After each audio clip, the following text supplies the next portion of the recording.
On s'attend aussi à des records de consommation d'énergie. Difficile de chauffer les vieux logements mal isolés, même si depuis 2013, le ministère de l'Environnement a mis en place un programme d'aide, le pacte énergie-solidarité.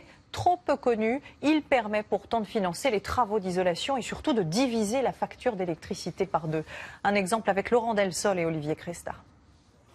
Cette maison est mal isolée. Une équipe de spécialistes vient poser de la laine de verre dans les combles. 21 mètres carrés.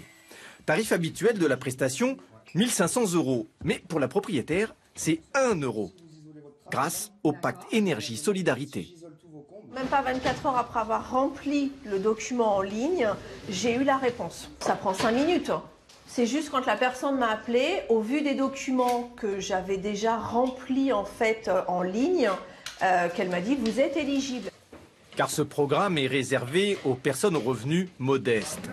Les plafonds de ressources sont différents en fonction des régions et de la composition du foyer. Une personne en Île-de-France doit gagner moins de 20 000 € par an. La laine de verre est projetée sur le plancher.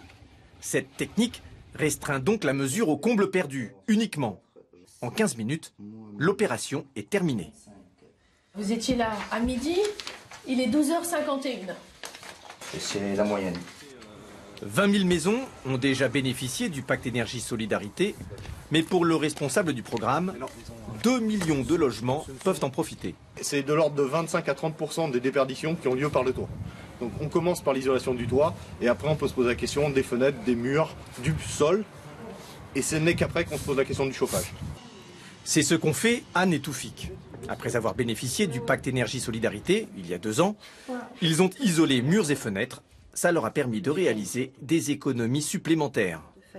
Regarde, l'année dernière, on en a eu pour 1 614 €. Oui. Et cette année, on a divisé par 2 le prix de la facture de 50%, de gaz. Oui. Ouais. Ce programme d'économie d'énergie est également ouvert aux locataires.